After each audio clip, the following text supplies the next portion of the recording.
Hi everyone, Ricky here from Tech Talk. Hope you're doing well. Today is the final review on the Samsung Galaxy A5 2017 and what a device it is. First of all, let me show you around the device. So on the front of the device here, as you can see, first of all, you have your IR blaster, you have your front facing camera, you have the Samsung branding, you have your home button, which is an actual physical button, then you have your capacitive touch buttons, which is a menu button, and then you have your back button as well down there. Like I said, this is a fingerprint sensor. Looking at the left-hand side of the device, first of all, you have your volume rockers, which are inlaid and look fantastic. Same color. They are feeling great as well. There's no actual clunkiness to them or plasticky feel. Also, you have your SIM card tray 1 here on the side. So this is a dual SIM device. So taking a look at the bottom, first of all, you'll see the antenna bars running down here. USB-C for your charging and syncing, and this means it can go in both ways and will charge slightly quicker, but it is type 1. You have a microphone and you have the 3.5 jack there to plug in your headphones for listening in private. Moving around to the right hand side of the device, you've got your sleep wake and power button,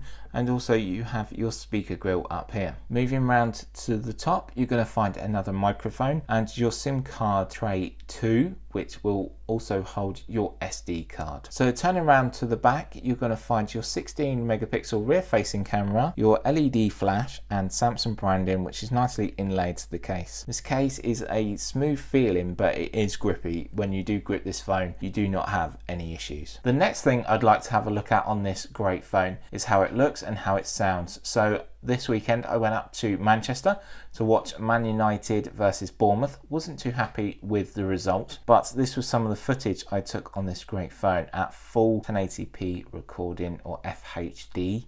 And as you can see, bright colours, and the speaker grill is up here on the side. So, but it does sound really good. So let me first of all make sure it's on full volume.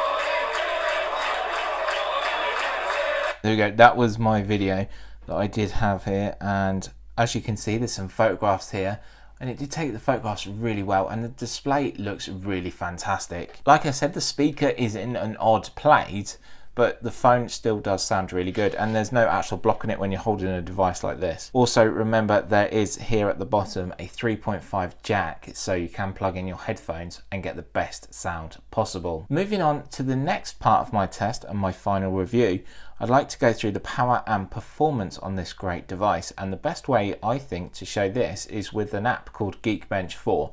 This is a paid application from the Google Play Store, but once you've paid, download it to any device, and you can see how well this device compares to others on the market. It only tests against other Android devices, as there is Geekbench for iOS as well. So simply loading in the application here, we've got no other apps open, no notifications. You do have a little spec sheet here, but in a while I will go through some more specs. Next, moving on, let's press run here, and what it will do is run through, and then we'll come back when done with our score and see how well we compared to other devices. As you can see here, we have two separate results. So you have a single core score and a multi-core score. So first of all, our single core score was 776 and our multi-core score was 4128. This is larger because it is an optical processor on this device. First of all, if we slide down, it will show you what it was tested against and the different results it received.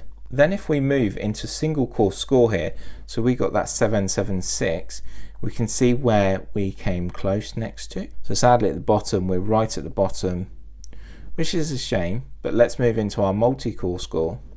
So we scored 1428. So we came in here, so we beat the OnePlus 3. If you think how well that device is, that's a phenomenal device. We beat that device, and then by a good 1,000 points, we did lose out to the Samsung Galaxy S7 Edge, and that is the Exynos processor. Again, that is the optical processor. Again, that is phenomenal that this device comes close to its bigger brother. So the S series, you have the A series, and then the J series. So it's just good to see how well this device is actually coming next to the Samsung Galaxy S series, which is their flagship device. The lock screen and the home screen. So first of all, our home screen, as you see here, can be changed and laid out in different functions. If we swipe to our far left, you're going to get all the news and latest updates from there, which you can change and add how you like to. Also, we have our weather. We've got our applications, but our applications can actually be moved. If you tap and hold an application, or just press down and hold, you can actually drag it here and it'll show you which box it can go into, and also you can add to a folder if you so wish. Let's just put that there for the moment. If we want to change this weather widget, we can move it this side. And even if you want to change this Google search box, we can change that as well. And say for instance, you'd like to change your wallpaper as well and have a different wallpaper, press and hold the display where there's no applications or no widget. You can see wallpaper, widget, and then layout. You can change your layout if you so wish. Let's change our wallpaper. So you go in here, select a wallpaper that you like. You like this one, we select, set, and then as it's the same one, it's going to be the same one there. Moving across, you have your different applications like I've spoken before, and more widgets. But if you want to make this your home screen, tap the little home and that will always be your home screen. Let's talk about the home button here. So your home button is actually the one that is raised a little bit. Either side of this, it has capacitive touch buttons. So we have a menu on the left hand and a back button on the right hand. Touch and hold in the menu opens up a 2 application windows. So you can have one app running at the top, one app running at the bottom. So just tap home again and that'll take you back home. Go into multiple applications, we can actually swipe away or clear all. That back button will always take you back home. Pressing and holding the home button, launch Google. Okay Google, what's the local weather today? Today's forecast for Princess Risborough is 11 degrees with rain. And then also you can tap the mic here as well. If we just lock our device here, on the lock screen, you've got a quick access to your phone. Also, you have a quick access to your camera. And then to unlock, you either use your fingerprint sensor that is built into that home button, or you can swipe and use a pattern.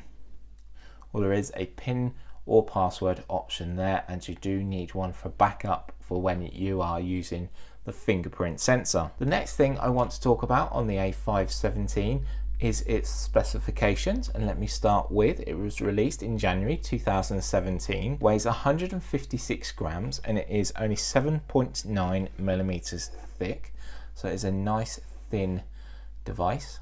And it is well built as well. It is really sturdy. It is running Android 6.0.1 at the moment, but there should be a push for Nugget very soon. This model is a 32GB model, and it does have expandable memory up to 256 gigabytes with an SSD card. Moving on to the display, it's a 5.2-inch Full HD display. Its resolution is 1080 by 1920. That gives us a pixel rating of 424 pixels per inch. Next, moving on to camera and video. So previously I showed you how well this performed video wise when I was at Old Trafford. On the front you have a 16 megapixel camera, and also that records in 1080p. Turning around to the back, you also have a 16 megapixel camera and your flash there.